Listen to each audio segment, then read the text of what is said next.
Welcome to the July 12th, 2018 business meeting, and we're going to start off with a roll call. Yes, thank you, Mr. Chair. We are joined this morning from County Council, Mr. Stephen Madcore, and then serving as your clerk to the board is Mary Rathke. I'll start with Commissioner Humberston. Here. Commissioner Fisher. Here. Commissioner Schrader. Here. Commissioner Savas. Here. Chair Bernard. Here, please join me in a pledge of allegiance.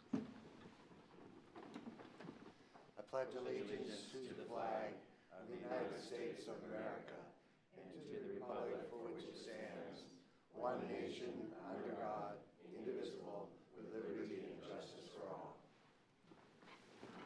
We are going to do a bit of a change and move the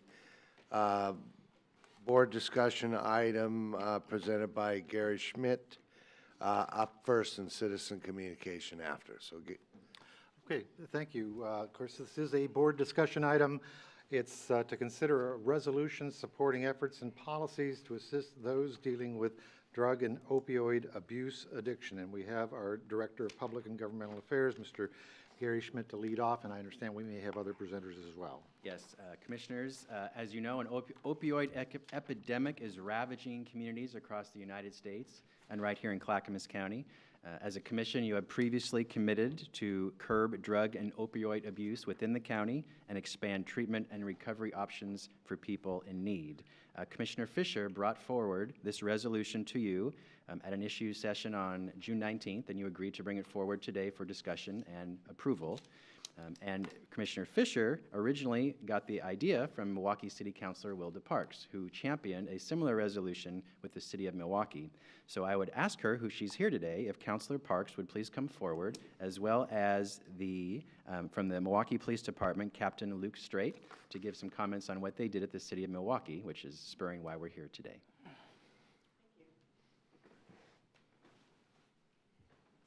Thank you for joining us. Thanks for inviting us to be here today. I want to kind of take your minds back to a Friday the 13th. Yeah, it was actually a Friday the 13th. You know, no bad luck in those kind of days, though, because amongst others, Commissioner Fisher and I had the opportunity to be at the first ever TriCounty opioid seminar. Now, that sounds like, oh, what were they doing? You know, right. Well, it was a gathering that included commissioners from Multnomah, Washington, and Clackamas County, district attorneys, sheriffs, chiefs of police, staff from county and health and human services, nonprofit substance abuse treatment providers, hospital systems, and others, including a very few city councilors from throughout the Tri-County region. Our Milwaukee Police Chief, Steve Bartol, and I were there to join in a regional discussion about opioid abuse, understand the issues, and seek common agreement on ways to assist those in addiction to obtain access to quality, affordable services. With an estimated 64,000 people in the U.S. dying each year from overdoses, this is a nationwide epidemic. And in some way, it touches every single one of us. As you think about it, just realize that. Every one of us in some way, some more so than others, but we're all touched by the opioid abuse and the epidemic that's going on. And last year, just in the metro region, 180 people lost their lives as a result of opioid abuse. The presentations that day around treatment, overdosing, housing, medication, chronic disease, all led to several public policy suggestions that our chief and I thought the City of Milwaukee could support. On Tuesday, May 1st, Milwaukee City Council, on a 5-0 vote, adopted a resolution to support these types of policies, which you'll hear about in a moment.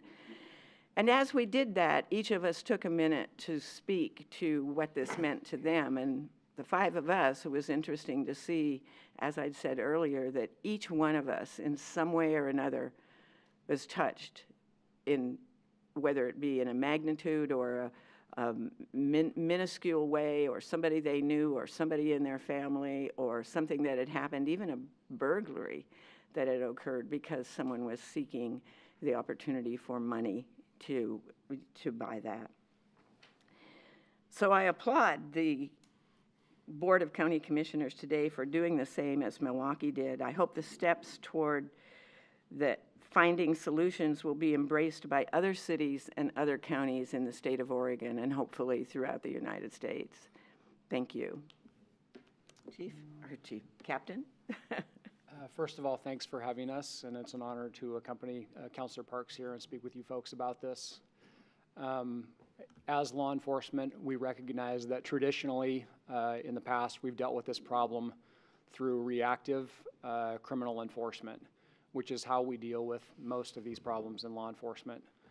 And we feel that it's very important, obviously at this point, to take a step back, reevaluate the situation, and be a part of the conversation that recognizes that the criminal enforcement aspect of this is not going to be a solution.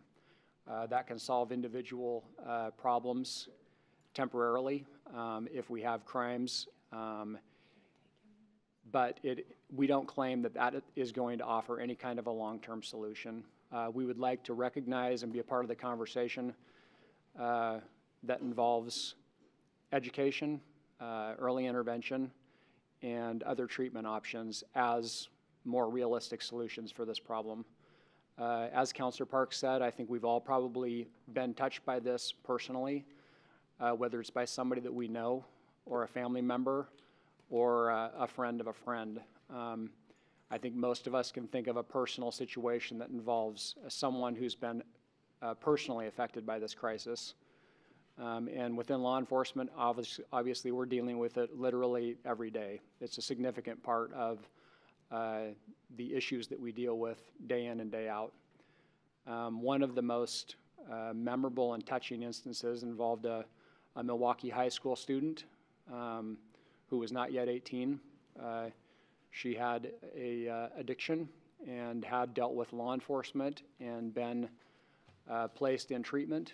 And she got out of treatment, and on Mother's Day, she was home for the weekend, and she actually overdosed in her family's home and was found in the morning. She was in a coma for months and ultimately did come out of the coma and made a partial recovery. But just dealing with that on a weekend, on a Mother's Day, and seeing the impact to the family and listening to what they had done along the way to prevent that gives a much different perspective on what the problem is and what potential solutions we have to look at.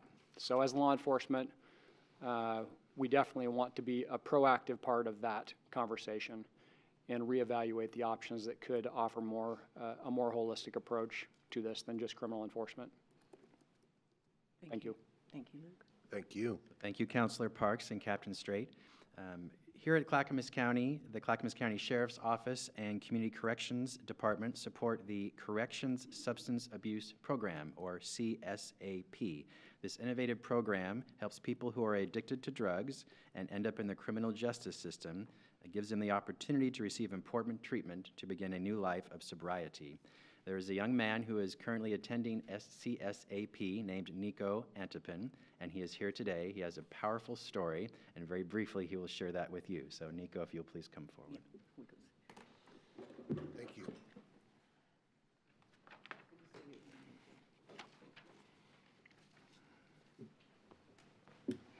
Welcome. Appreciate you coming today. Give us your name and the area you live. My name is Nicholas Antpin, and I live in Oregon City. So my addiction started off young, but before that, I was a good student. I had a loving family that supported me in every way and encouraged me to get a private Christian education and instilled in me morals that would normally you would think keep me from living a lifestyle of addiction. However, when I entered high school, I wasn't safe from the influence of others and all of that. I began to use marijuana, drink with friends, and it very quickly escalated. By the age of 16, I went on to using other substances and was soon using heroin at the age of 17. I tried to stop several times. I sent myself away to a military school, lasted there for 6 months, and then as soon as I came back, I was right back in the mix of the same crowd and went right back to the use. I lost all value for myself. I knew that I was capable of being successful, but I didn't know how. The physical pain that I had from the withdrawals and the mental inability to just be alone with myself without something to leave, something to escape the guilt and shame of what I had put my family through. I went to jail several times, over a dozen. I had a lot of interactions with law enforcement, and not all of them very positive. There was one instance, though, that stopped my heroin use. It was a man overdosed in my family's house, and I had a warrant at the time, and so I tried to resuscitate the man. When police came, I left, and they were looking for me to get a statement from me, and by the time they found me, I was down the road, and they brought me into the station, and they talked to me for over an hour. And this was the first time that a law enforcement officer spoke to me the way that this man did. He was in the interagency task force, and he dealt with overdoses all the time. And he told me, you know, you're young.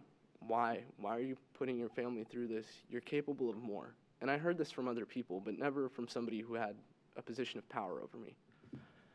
And he put it in perspective for me of all the people that he sees pass away, and he doesn't want to show up to a call to where he's going to have to see my mom crying over my dead body. And I never touched heroin from that day on. I went to jail, and before jail was a welcome reprieve, but I knew that as soon as I was out, I was going to use again. After this one interaction, that wasn't the case. I didn't know how to stay sober, though, and I still was met with that same challenge of dealing with all this anger and this guilt that I had towards myself. And luckily, I was sent to CSAP, the Correction Substance Abuse Program. That program built a support group for me of people that I can talk to about things that I never would share with my own family. They understand. They're also addicts that have gone through the same things that I have. And it changed my life. I'm now pursuing a degree in Clackamas Community College, and I have a job, and my family's proud of me again. And I see the way that my mom and my father look at me, and that they have faith in me once again, and I'm able to have faith in myself. It's an honor to speak in front of you, and thank you for the opportunity. Well, thank you, and I often go to the graduations of our CSAP program. It's a great program. It started here in Clackamas County, and very proud of it and proud of you. I mean, I was raised in a Christian family too, and I think my parents might have threatened military school once or twice.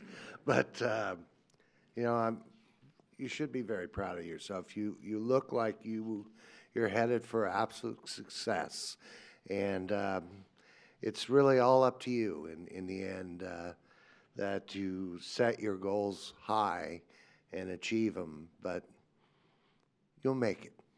Thank you. Be strong and focused. Paul? Yeah, I just want to say it takes a lot of courage to come up here and tell your story. And one way maybe to take advantage of your situation is to maybe help others, you know, and help others guide, you know, people your own age and so forth, to be an example of success, you know, that you can overcome that addiction. It doesn't always work for everyone, but, you know, for every other person you touch and you save, and you being here today and people watching this will help influence others. So just take a lot of pride in that, and wish you the best. Absolutely. Thank you. Congratulations. Ken? Sometimes a lot of people wonder why we invest the money that we invest in the various and sundry social service programs that we invest in. But I spent a career as a probation officer working with folks that had some of the same kind of problems. And you're a perfect example of why we make that investment. So thank you very much for coming here. I will tell you this, I was not threatened with a military school. I had a Marine Corps father, so it was about the same thing. But congratulations. Thank you very much. Appreciate it. All Are right. you going to read the Thank resolution? you, Nico. So I'm going to read the resolution now for you commissioners. In the matter of supporting efforts and policies to assist those dealing with opioid abuse and addiction, whereas an unprecedented drug abuse and opioid epidemic is ravaging communities across the United States, with an estimated 64,000 people dying in 2016 from drug overdoses, nearly double the amount from a decade earlier, and whereas Clackamas County's opioid prescribing rates are the highest in the Portland region and above the state average, and whereas in 2015, pharmacies dispensed more than 417,000 opioid prescriptions in Clackamas County, which is more than the 401,000 residents of Clackamas County, and whereas Clackamas County has joined Multnomah and Lane counties in a lawsuit against opioid manufacturers, alleging they maximize profits by waging a campaign of falsehoods to addict chronic pain patients to opioids, and whereas states and communities across the nation are overwhelmed by the current epidemic of opioid abuse and addiction and are struggling to respond to and ameliorate the problem, and whereas addiction should be treated as a chronic illness rather than a criminal act, removing the negative stigma and opening the doors for treatment and recovery, and whereas the most important factors to support recovery include safe housing, stable employment, and peer support services, and whereas millions of patients suffering from addiction are unable to access the care they need due to a lack of treatment providers, funding, and options, including medication-assisted treatment and inpatient services. Now, therefore, the Clackamas County Board of Commissioners resolves as follows: to support and implement policies and practices that prevent opioid addiction and to assist those with addiction in obtaining access to quality, affordable services, and will support policies that focus on education and prevention of opioid misuse and abuse, expand and fund treatment and recovery options through federal and state funding, encourage collaboration among officials and institutions representing public health, behavioral health, public safety, education, and health care, reduce risk to patients by making pain treatment safer and more accessible, emphasizing the use of non-opioid treatments for pain, ensure timely access to behavioral health interventions, and enforce mental health parity laws, support safe disposal of unused or expired prescription opioids, support harm reduction through access to syringe exchange services and distribution of naloxone to those most at risk of overdose, and encourage and support innovative public safety approaches such as the Behavioral Health Unit, Law Enforcement Assisted Diversion, and Community Paramedics. Commissioners, I respectfully recommend you approve this resolution. Commissioner Fisher. Thank you, Gary. I so appreciate you reading the resolution. And I just want to give a special thank you to Nico. You made a comment when we were at the summit about how strong your addiction was and that it was stronger than, and you knowing that it could take your life, but the addiction was stronger than your ability to balance those challenges. And that really impacted me while I was sitting there listening to you testifying. And the piece that I see that is so critical, and I think Nico is here today to share his story because he was able to get into a treatment program that met all of the needs as far as providing the medical assistance and the cognitive behavioral therapy. We have a system now where people may be at a moment where they are ready to make that change, but we don't have the infrastructure and the support and the services. We don't have the treatment facilities. So these issues are beyond our commission. They are statewide and they are national, and we as commissioners that set the policy also need to be the advocates with all of our partners at the state and federal level to resolve this. And so I so appreciate the commitment from all of us and really appreciate Wilda for taking the lead and bringing it to Milwaukee, which gave us the idea. And thank you to the chief for all of your insight. And with that, with the captain, thank you for the correction. And with that, I would like to make a motion. Please. I move we approve the resolution supporting efforts and policies to assist those dealing with drug and opiate abuse addiction. Second? It's been moved and seconded that we approve a resolution supporting efforts and policies to assist those dealing with drug and opioid addiction. Any further discussion? I'd like to add one thing, and that is that oftentimes you have to go to jail before you get help. And we got to figure out a way we can help people before they get involved in law enforcement and having to go to jail a number of times before you actually get help. And that's where our efforts need to be made. And with that, any further discussion? All those in favor say aye. Aye. Aye. Opposed? Hearing none, motion carries. Thank you very much, Gary, and thank you. Okay, the next item is citizen communication. We have two commissioners that need to leave by 11, so please keep it within your 3 minutes. And we have Shirley Morgan and Shirley Markham first.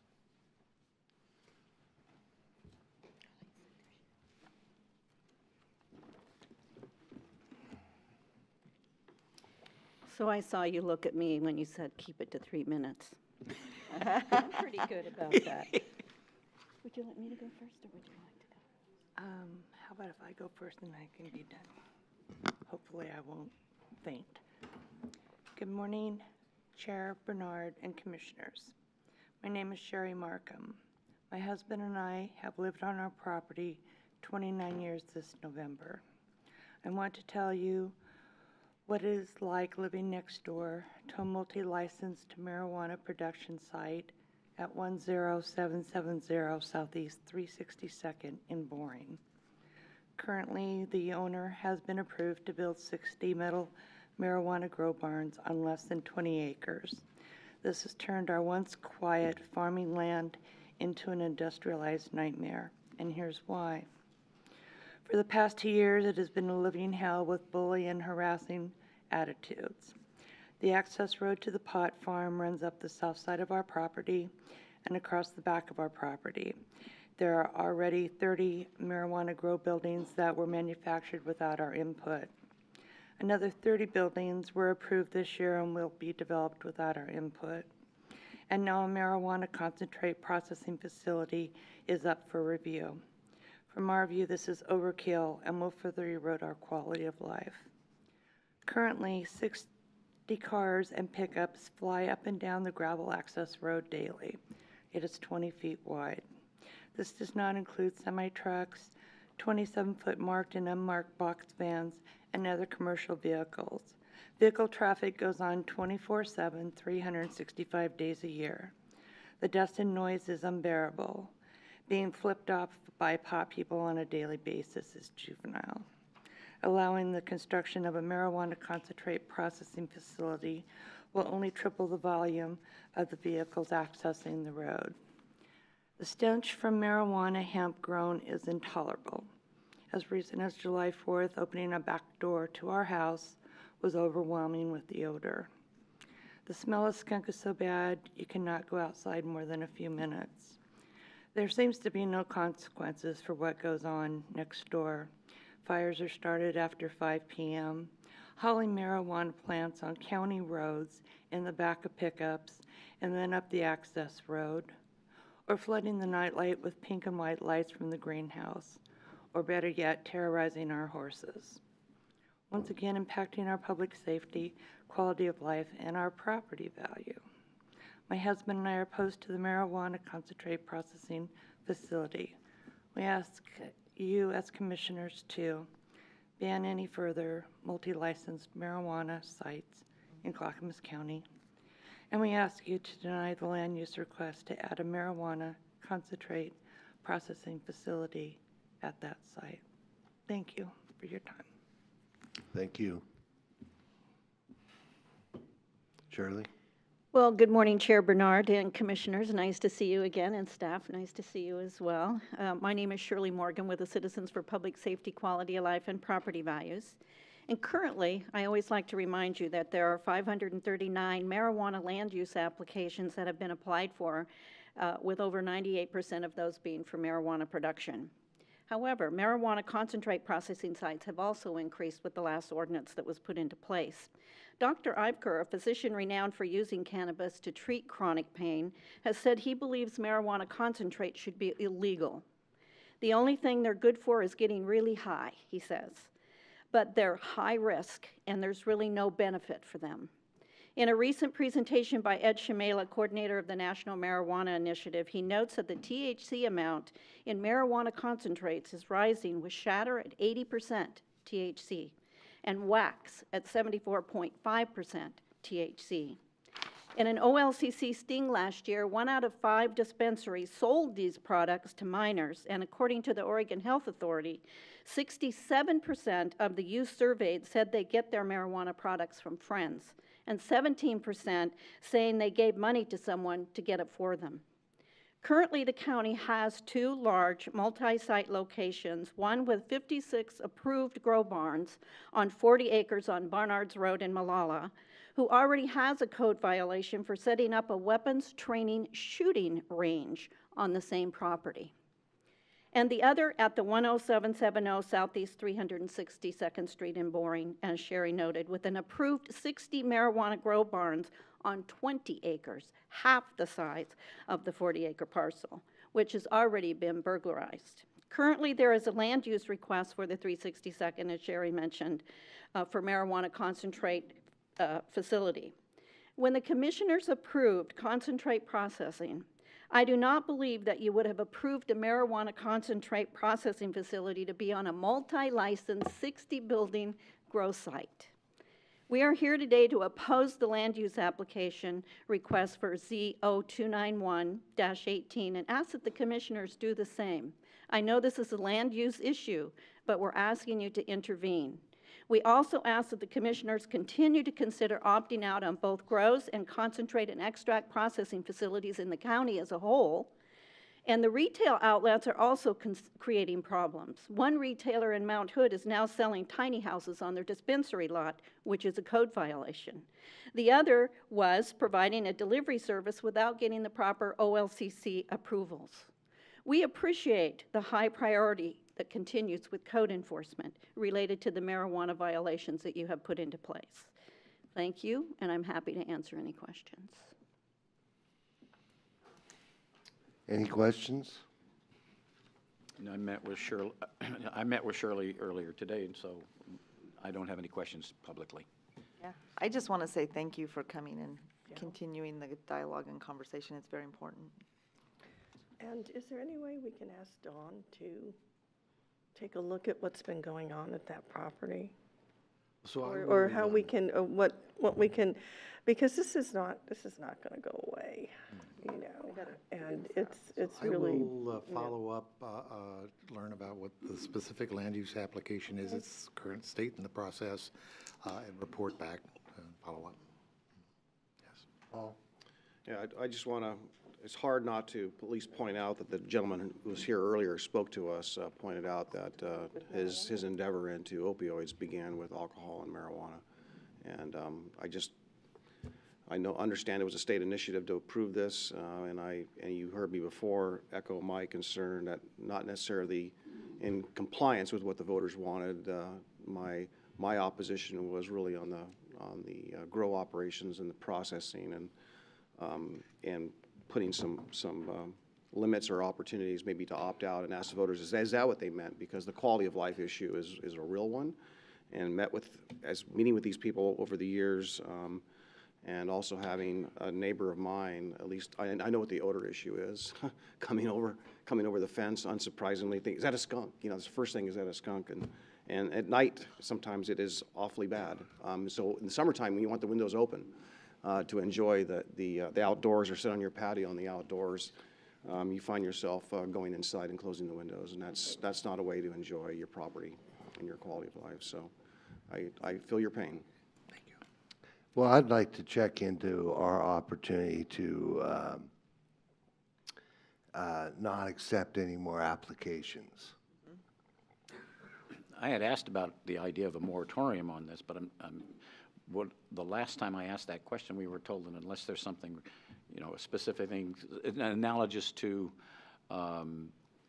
you can have a moratorium on growth, for instance, if your sewer treatment facility is incapable of handling it until you fix that problem. So, Well, I mean, I would be interested if we could do it, but the last information that I got was that we couldn't do it. Well, this is on farmland. It could have water issues, whether they have water rights would be one example. I mean, if there is a because- way. I mean, I'd like to look into that a little bit. I think this condoizing of marijuana is a disaster. I'm very disappointed in the state in making this a crop. But, and I'm disappointed in the voters in voting for this, and because we're just in a worse position every time. I mean, I heard about the condoizing aspect of it. I think it's just a disaster, and something's got to happen. But I'd like to see about a moratorium, and somebody should at least prove they have water rights, because you know, I own on my acreage, I do not have water rights. I could not put, I mean, I could water a garden, and I think it might be an acre or something, but obviously all those buildings are 5,000 square foot buildings, I think, or are they bigger than that? They're 60 by 100 and 42 by 98. There are Okay, two 42 sizes. by 19, which seems actually large for that acreage. And I thought we had a limit on size of buildings. That seems high for that. That's why they condoize them. Yeah, but each building is that, right? Correct. Which I think is an issue. Anyway, we'll see what we can do. Yes, well, Has code enforcement been out there? I don't know. We'll Yes. check it. Yeah. And Chair Well- Bernard, could I just add one point to what you're saying? Currently, there are about 22 out of these 60 buildings that are now built and leased. Keep in mind, they're seeing 50 to 60 cars a day now, and that includes water trucks. They do have water rights, and I think you bring up an excellent point. When you get all 60 of those going at one time with 4 to 5 employees per barn, you're looking at 300 vehicles going in and out of that property on a daily basis. If this is a disaster, then we need to circumvent the disaster now by doing something. It seems that their farmland has a limit on, we could call Johnson, Dan Johnson. no. Dan? I'm trying to remember Johnson from the Ag Department. Yeah. It seems like what you have here is a very large farm stand, which doesn't allow that kind of traffic on farmland.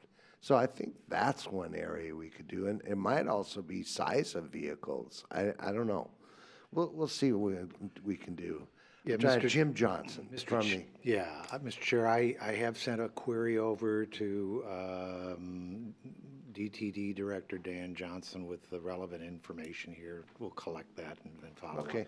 Excellent. And moratorium opportunities. Well, thank you very Yeah, much. wait, Commissioner. Paul We appreciate wanted to say something. Thank you. Yep. I guess I'll meet the light flash maybe. I was talking, I know. so I saw your light.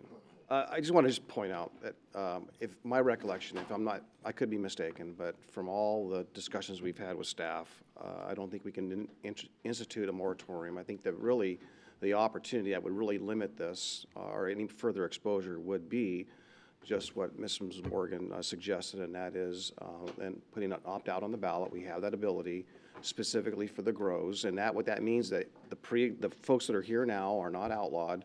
It would just stop the further proliferation of this industry and situations of this. And then as they go away, their conditional use, once that goes away, if they do happen to go away, they'll be probably limited in its reestablishing on the same site. So there would be some hope. But I think that would be something that the voters chose to say, retail is okay maybe, and it's the grow operations we're having the problem. My guess is that that'd be something of interest, and I'm happy to make a motion. I don't think we need to, but if we were to direct staff here today, if we're serious about this, what are our options, and is opting out a option in order to accomplish really a moratorium in essence? Because I really think that's the only mechanism we have. So first off,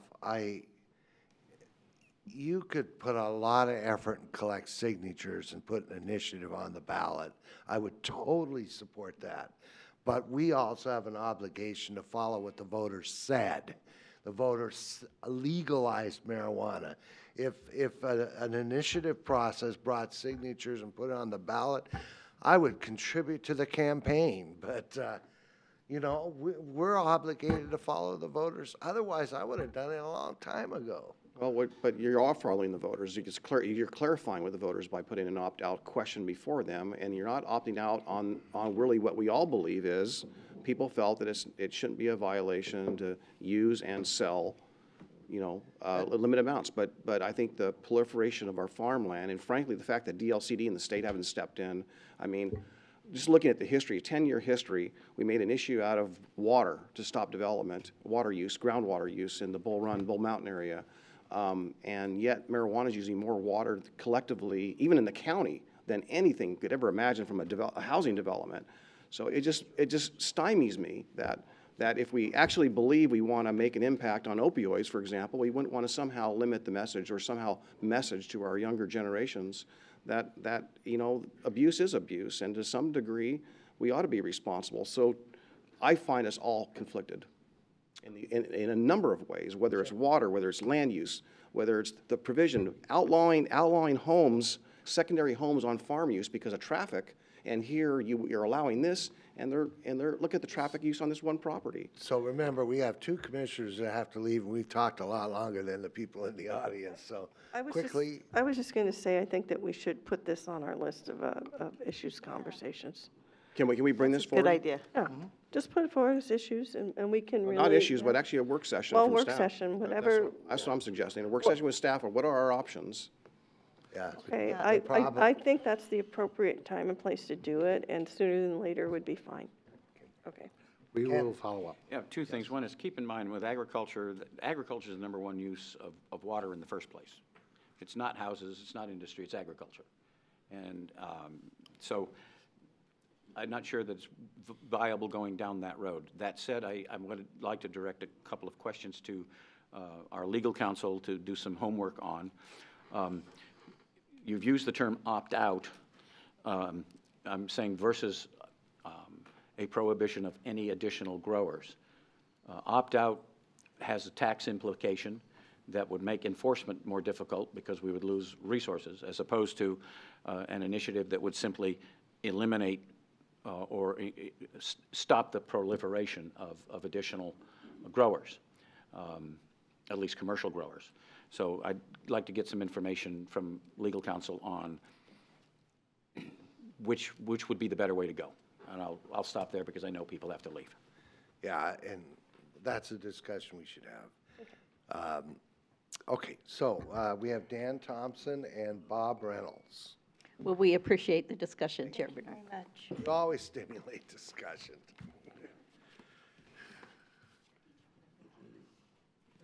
Oh. Can I talk with Adam? Oh, yeah. You are who? I'm Dan Thompson. Okay, so let's have Dan come up first.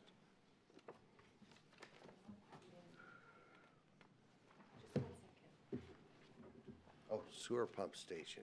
Yeah. Tell us your name and where you live. Dan Thompson, 64720 East Riverside Drive, Brightwood, Oregon. Today I'm here for Division 5. First of all, I want you to understand that we all in Division 5, which is Timberline Rim, understand the need to move that pump station because of aging and flooding problems into the pristine Sandy River.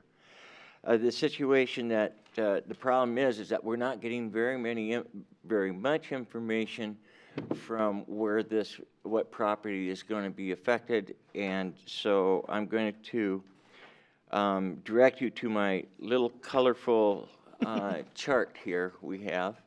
And as you can see on the top, the northern part is the Sandy River. This would be the current pump station. There's a gravel road to that. And I also have to admit that I have a dog in this fight, so don't think I'm trying to hide anything. And then the properties that are under consideration are those in the yellow. What doesn't make sense to us is that is that Wes wants to move on this side, obviously, because we've never been flooded on this side. The other side, the north side, has been flooded.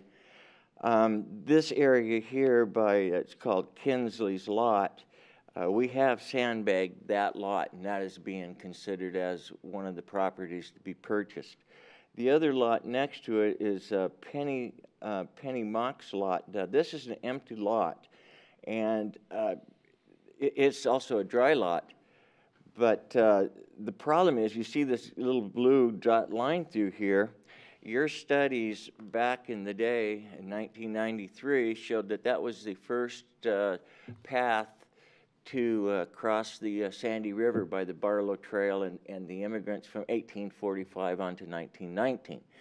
Now, does that have an effect? Well, we think so. We don't think we want a sewer pump station on top of the first trail across the Sandy River. The other choice that we have is Penny Mark's property where she has a home. Now, the big difficult situation there is Penny's really a great lady. She was told that if she doesn't sell her house, that they'll take it from her already. She's very upset. She's elderly. She does not want to sell either one of those properties. Then we get to my family. We'll sell. I mean, to be honest with you, I'm retired. My wife is retired. We want to go travel, so for a fair price, we would do that. What doesn't make a whole lot of sense is next to me is a vacant lot. It's owned by Timberline Rim. It's been vacant for 30 years, and there's no plans to develop it. The other, next to that vacant lot is county property. To the north of that lot is also county property. So you have county property all the way down the way here, and we don't understand, without interrupting a neighborhood, can you build that on your own property? But if you can't, I think the easiest way to help the neighborhood stay a neighborhood is not put a sewer pump in the middle of houses, at least put it at the end of the street where it's not going to bother very many people. Thank you for your attention. Thank you. Right, thank He's you. good. All right, we have, okay, Bob this time, and. Can I ask one question? Yes. Before I leave? Are we going to get any really good information on this? Is somebody going to talk to us about it? So I'm going to ask the administrator, what can we disclose? It's executive session. I'm asking, that's my question. What can we disclose as far as any of these properties? Well, at this point, the items that have been discussed in executive session cannot and should be disclosed at this particular point in time.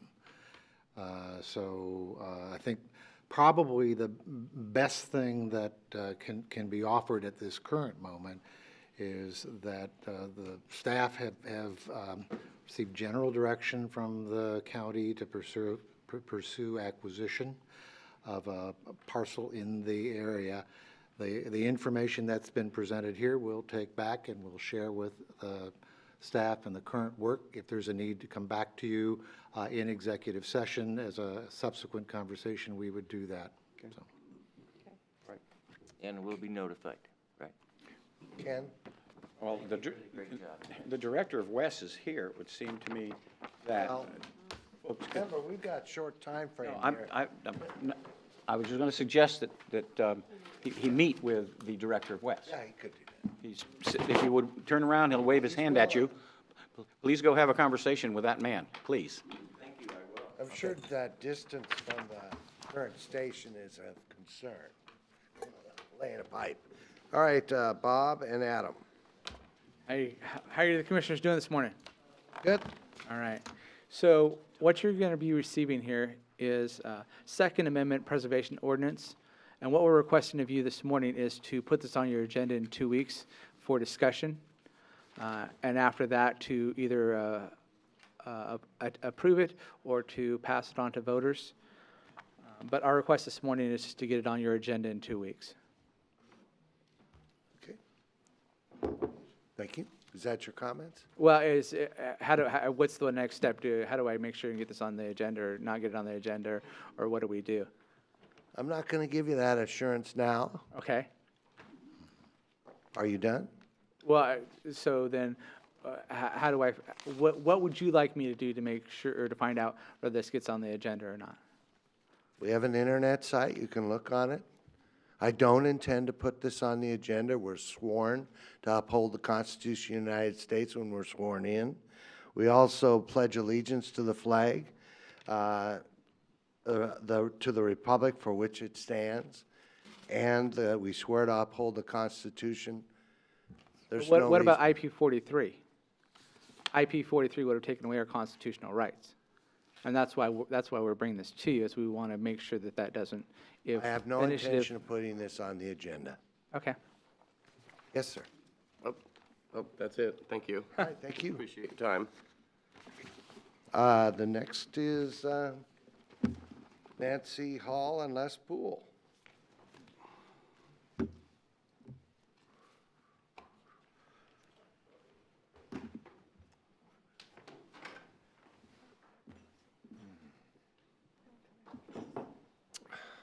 Les, you're up first, unless you want to answer. I'll go ahead. Les Poole, Clackamas County. Yeah, the discussion of marijuana certainly got me thinking as somebody with land use experience, and I've got some thoughts that I'll share, and hopefully it'll help a little bit with it. One thing you might look at is bigger setbacks between these condos they're building. I don't know how close together these buildings are and what you could do there, but, you know, I mean, if we're literally, as you say, condoizing to get around or to exceed what's practical, it would be great to address that. And something that was mentioned earlier, and I want to make it real clear, and I've shared this message over and over. We have a real problem in Oregon, and this marijuana issue is a glaring example of it. But the problem that I'm talking about isn't the problem that we're discussing in the room. The problem we have is we have a Department of Administrative Services that interprets, writes laws after something is passed. So the citizens were told that the person could grow up to 4 marijuana plants. We were going to legalize marijuana. We had already legalized medical marijuana the year before. As soon as the law was approved and became effective, what did we hear from Administrative Services? Well, it's a farm crop. It's a commercial crop. And in Oregon, you have a right to farm. Can anyone tell me that wasn't planned ahead of time? No idea. If you look at how much money was spent and you go to Orstar and you look at where the investments were made and you look at how we got to here and how the level of production that's being proposed in our county got to where it is, there's your problem. And who is in charge of administrative services? Department heads. Who appoints all the department heads? Who appoints the department head at ODOT, where we've got this goofy tolling thing coming? Well, the governor does, so folks need to get out and vote in the governor's election. Kind of connected a few dots there, hopefully, for some. 2 quick things I wanted to share today. One of them is, I don't know how well this photo will appear on camera. Probably hard for the commissioners to see it. This is a photo I took a year ago. This is near Prairie City, Oregon, the Canyon Creek fire. And if you look here, you'll see a green thing. You'll see a house surrounded by burned acreage. I could have brought you hundreds of photos I've taken up there. How we address fires and how they're funded and how we fight fires and what we do to prevent them is critical. And unlike some of the other issues I may come up and talk about, I don't need to say any more about that one. And I believe that the punishment for starting a fire should be increased. I mean, I'm one of them guys that typically says, hey, let's not get too hard on folks when they make a mistake. But it is ridiculous what's gone on. Absolutely ridiculous.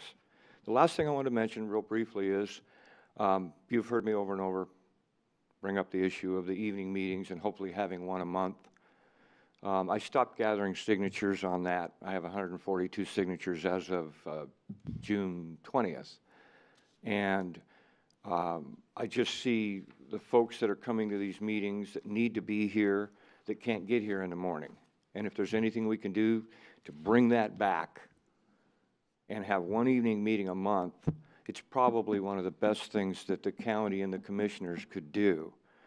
And if I were a candidate, of which we don't have any of you running for office right now, but if I were, I would run on that issue.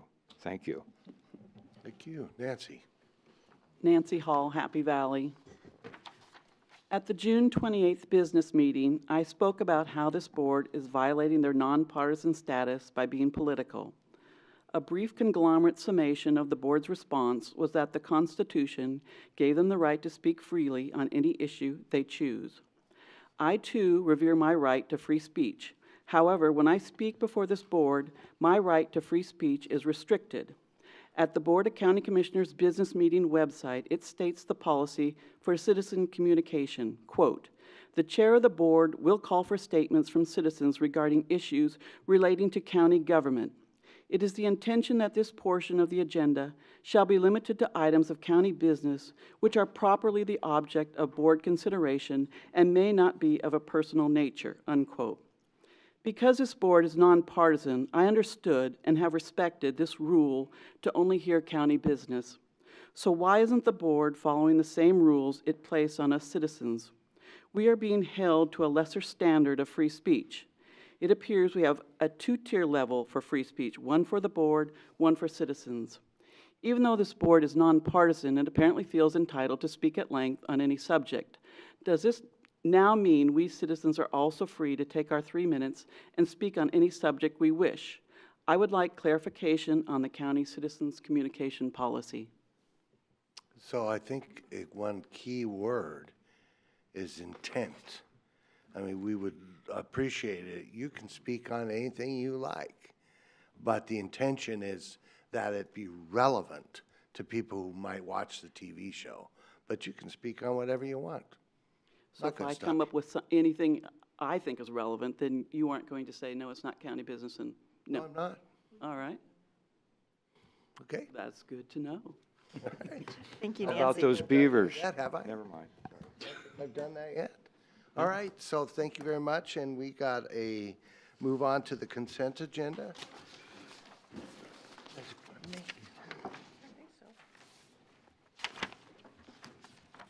Okay, today's consent agenda. Under Health, Housing, and Human Services, approval of an intergovernmental agreement with the City of Lake Oswego for medical direction for the Lake Oswego Fire Department and Communication Center. Approval for a renewal intergovernmental agreement with Oregon Health Science and University for emergency medical services. Approval of Amendment Number 5 to the intergovernmental agreement with Multnomah County for a public health officer. Approval to apply for opioid-affected youth initiative funding through the Oregon Office of Juvenile Justice and Delinquency Prevention. Approval to sign an intergovernmental agreement for a grant to provide free birth certificates for homelessness persons through the Oregon Health Authority. Approval of an intergovernmental agreement, Amendment Number 3, with the State of Oregon Department of Human Services, Aging and People with Disabilities Division for the provision of services to Clackamas County residents age 60 and over. Approval of a construction contract with Kerr Contractors, Oregon for the Fenton Avenue Improvement Project in Molalla. Approval of an amendment to the agency services contract with Cascadia Behavioral Health Care for assertive community treatment programs. Approval of an agency services contract with Cascadia Behavioral Health Care and outpatient substance abuse services for uninsured and indigent Clackamas County residents. Approval of an agency services contract with Cascadia Behavioral Health Care for outpatient mental health services for uninsured and indigent residents of Clackamas County. Approval of an agency services contract with LifeWorks Northwest for intensive case management services. Approval of an agency services contract with LifeWorks Northwest for outpatient substance abuse services and uninsured and indigent Clackamas County residents. Approval of an intergovernmental agreement with Multnomah County for psychiatric consulting and expert opinion cases involving Health Share Clackamas clients. Approval of an agreement with Four Seasons Heating and Air Conditioning for weatherization specialty contracts. Under the Department of Transportation and Development, approval of a supplemental project agreement number 32533 with Oregon Department of Transportation for the 232nd Drive Milepost .3 project. Approval of a board order adopting a vacation of a portion of 80th Avenue. Approval of a contract with Enos Paint, doing business as Enos Flint, for white and yellow lead-free paint and thermoplastic. Approval of a contract with Potter's Industries for Visa Bead +2 for road striping. Approval of a contract with Potter's Industries for Visalock drying agent for road striping. Approval of a contract with PCR for the Dickey Prairie Road pavement distress mitigation. Approval to apply for a build discretionary transportation grant to replace the bridge across Bull Run River. And Don's going to take the rest. Okay, very good, thank you. Under item C, elected officials, approval of previous business meeting minutes. Item 2, approval of an intergovernmental agreement between the Clackamas County Sheriff's Office and the State of Oregon Department of Transportation for participation in the Oregon Motors Carrier Safety Action Plan. Item 3, approval of the Office for Violence Against Women 2018-2020 Subrecipient Grant Award for the District Attorney's Office, the Victim Assistance Program. Under D, Disaster Management, approval of FY15-16 Urban Area Security Initiative, that's subrecipient grant agreement with the South Fork Water Board. Item E, Juvenile Department, approval of an intergovernmental agreement with the City of West Linn for youth work crews for the Project Payback Program. And item 2, approval of intergovernmental agreement with Clackamas Education Service District to provide education and vocational opportunities for at-risk youth. Under F, Business and Community Services, approval of an intergovernmental agreement with the City of Gladstone to provide library director services. Item G, Technology Services, approval of ORMAP Intergovernmental Agreement Contract number 3712-18 with the Oregon Department of Revenue for digital GIS tax lot conversion. Under item 4, North Clackamas Parks and Recreation District, we have approval of a grant agreement with the Oregon State Marine Board as part of the Maintenance Assistance Program for fiscal year 2018-19. So Don, stop there, and then we'll finish the rest. So is there a motion to accept those consent agenda items just spoken to? I would move to approve. Second. Moved and seconded. Any further discussion? I'll belay my questions until we get done. All those in favor, say aye. Aye. Opposed? Hearing none, motion carries. Thank you. Be good. Don. Okay, shall we continue? Please. I'll bring this back I up don't know, again. I'm just trying to get that consent agenda stuff out of the way. Okay. He doesn't have it. Trying to get the agenda back up on my monitor There you go. here. Then the second item under North Clackamas Parks and Recreation District is approval of amendment number 3 to a lease agreement with Phoenix Investment Group. Item 5, Development Agency, approval of an amendment to the intergovernmental agreement with Water Environment Services and transfer of easements for wetland mitigation services and an option to purchase property.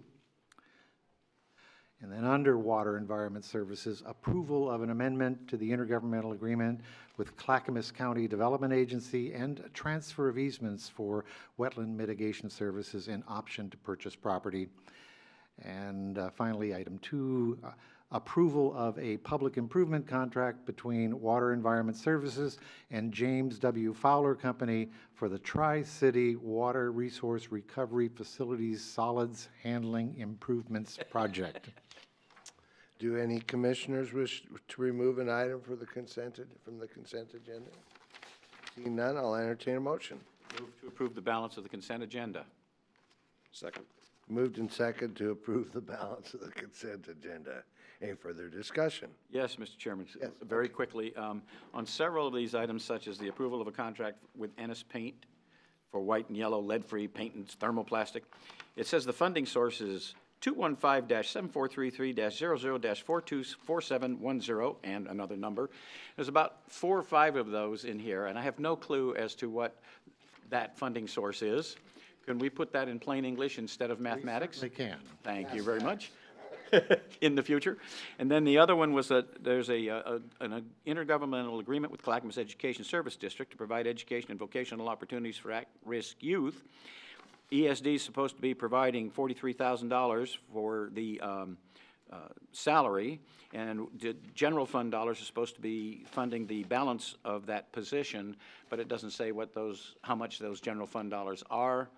So I would be interested in knowing what the balance of that salary is. Certainly, we can do that for you. And that's all I have, Mr. Chairman. Okay. Anything else with that?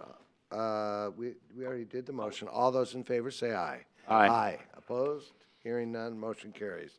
Now, County Administrator updates. Yes, so the first item I do want to share with you is actually a piece of contracting business. The board did not have a meeting last week because of the July 4th holiday, and so there was a 2-week period of time between when the board met last on June 28th and today, the 12th. And during that course of time, I had reason to take action on 4 contract matters under County Ordinance 7/2015, and I need for the record to state what these are for you. The first involves the Health, Housing, and Human Services via procurement. It involves the approval of a contract with Roy Joy Services, LLC for the operations of the Mount Hood Express bus service in the Mount Hood area at an amount of $2.6 million.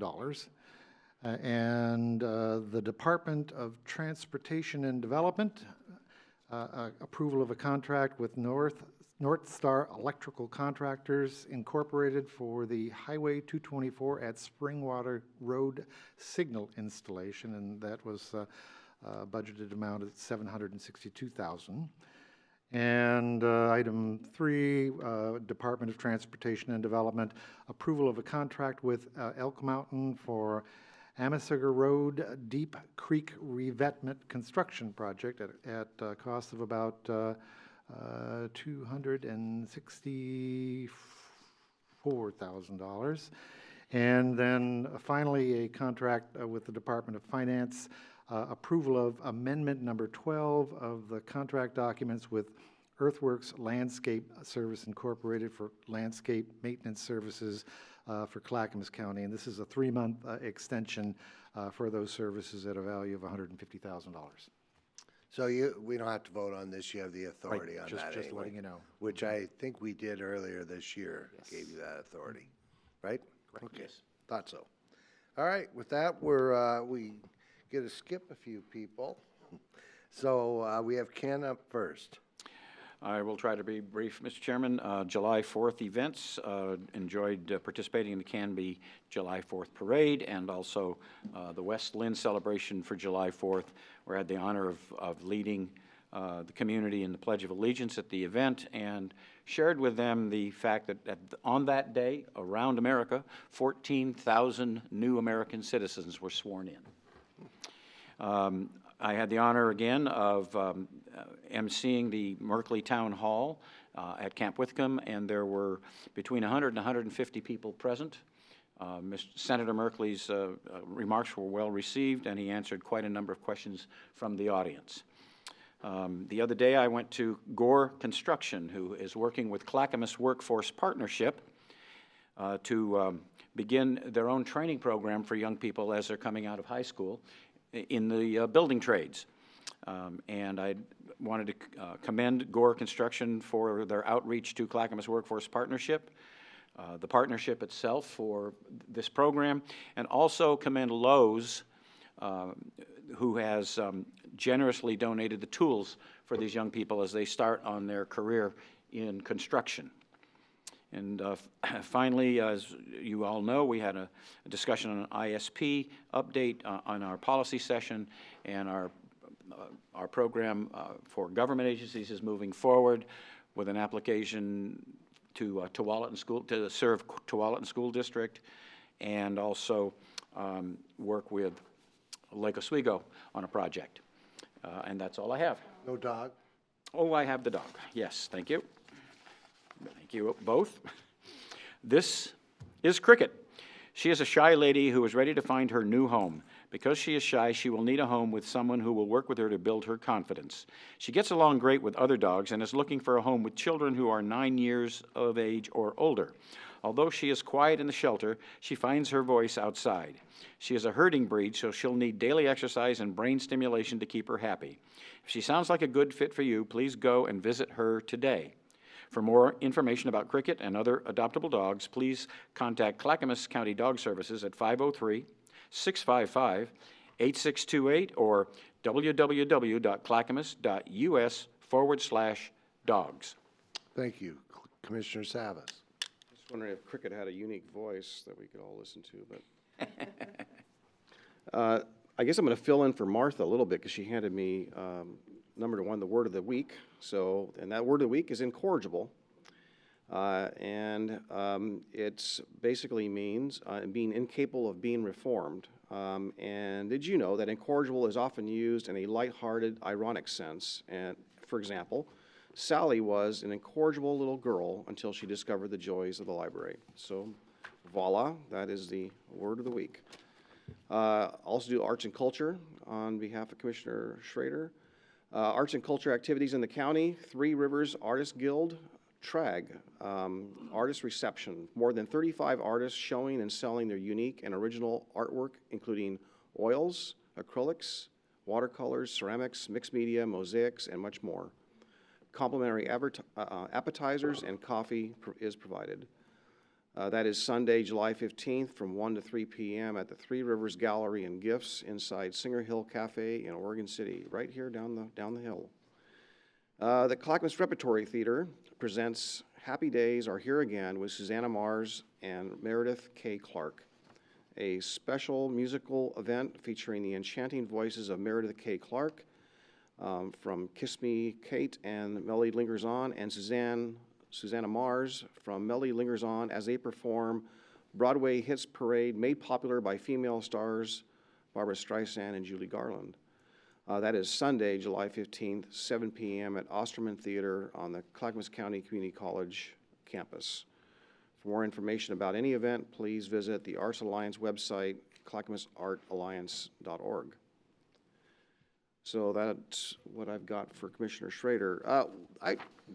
Lots happened since our last meeting, but I'll keep it brief. I want to talk about briefly a meeting I attended in Tigard a few nights ago. I guess it was hosted by both Metro and TriMet, and it's kind of nice, and I guess in a sense, to see their acknowledgement and recognition that large public investments contribute to localized displacement. And the particular investment that's being in consideration out there is a light rail line carving through parts of Tigard, and they're studying 4 different alignments for the Southwest Light Rail project. But clear acknowledgement, I guess fortunately, frankly, so we can plan better, that there is a relationship between large public investments, in this case light rail, and having a localized impact, a significant impact, but potential for more displacement. And they've learned from experiences around this region especially, and they want to find ways to cope with that. And a number of the folks, that low-income folks, and including and also others of various income levels, some of the environmental justice communities speaking on behalf of their concern about losing their place where they live, where they've lived a substantial number of years or decades actually, and their concern about their family and being able to stay in the community that they were raised. So a very serious concern, and we obviously in a very hot market in Oregon and in this region, but to have that amplified at a completely higher level and a localized impact. Communities are about people, typically, and when those people are displaced, that community really no longer exists, and it's replaced by another, and usually a more affluent, which is all good to some degree, other than those people, typically, want to be able to stay in the community that that they were raised. And I think it's also a conundrum for transportation agencies that want to target some of these transportation investments to those who need it, transit being one of them. And how do we actually strike that balance between providing the transportation that they so desperately need and when run the risk they will be displaced elsewhere to areas which don't have any transit, and that's just really what's really been happening in the Portland metro region for a long period of time. I think the practical answer to that is better bus service. That's a more modest investment, and hopefully we can, as we consider future investments in the county in the future, we can be more thoughtful and strategic about how we make investments and where we make investments and how we actually serve the people we intend to serve. With that, I'll keep it brief and stop there. All right, thank you. And because I have a speaking engagement at 12 o'clock, I just had an opportunity to break ground for Northwest Housing Alternatives yesterday. Paul was there. Great opportunity. I think it's 10 more units. 10 more people will be served, so 18 in total. And with that, have a great weekend. Thank you.